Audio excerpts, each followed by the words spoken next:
Makinig ng maayos. Ako po si Father Fiel Pareha at ito po ang ating segment, ang Daily Devotion, na kung saan tayo po ay magdarasal, magbabasa at magninilay kasama ng salita ng Diyos sa buong taon. Manalangin tayo. Sa ngalan ng Ama, ng Anak at ng Espiritu Santo. Amen. Halina, banal na Espiritu, liwanagan mo ang aming puso at isip, nang maunawaan at may sa buhay namin ang iyong salita. Amen.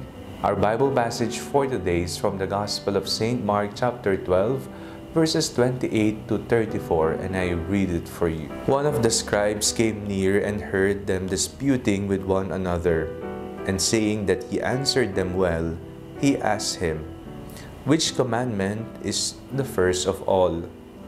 Jesus answered, "The first is, Hear, O Israel, the Lord our God, the Lord is one. You shall love the Lord your God with all your heart, and with all your soul, and with all your mind, and with all your strength. The second is this, you shall love your neighbor as yourself. There is no other commandment greater than these." Then the scribe said to him, "You are right, teacher. You have truly said that He is one, and besides Him there is no other. And to love Him with all the heart, and with all the understanding, and with all the strength, and to love one's neighbor as oneself. This is much more important than all whole burnt offerings and sacrifices." When Jesus saw that he answered wisely, He said to him, "You are not far from the kingdom of God." After that, no one dared to ask him any question. Marunong ka bang makinig? Ang unang akto ng pagmamahal ay pakikinig.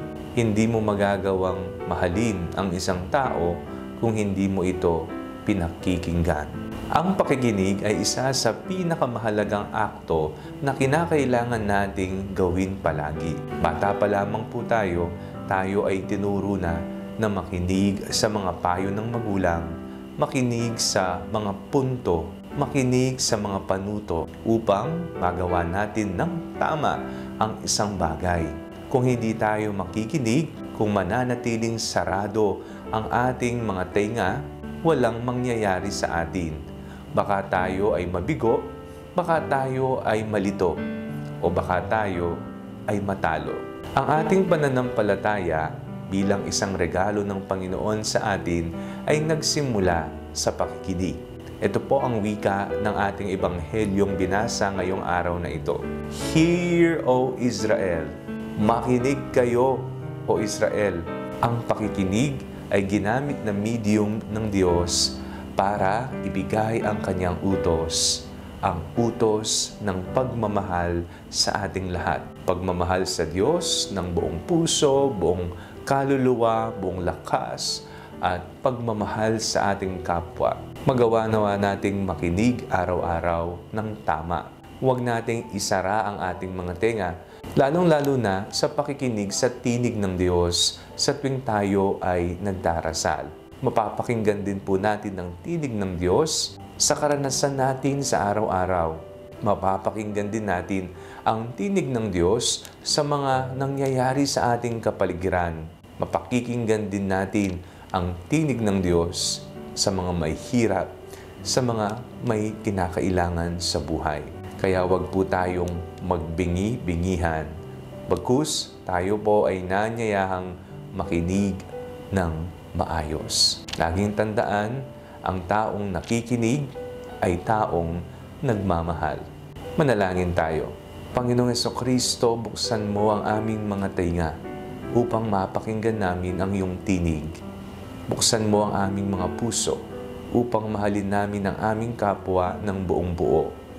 Buksan ang aming pag-iisip nang matalastas namin ang iyong banal na kalooban sa aming buhay. Amen. Sa ngalan ng Ama, ng Anak at ng Espiritu Santo. Amen. Huwag po ninyong kalimutang i-like ang video ito, mag-comment po kayo and share it with your family and friends. Ang Panalangin Bago Matulog ay may sariling Facebook page na po.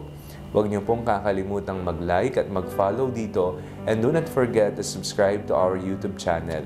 I-click niyo lamang po ang link na nasa description ng video nito, o kaya naman po, just search Father Fiel Pareha. God bless you po.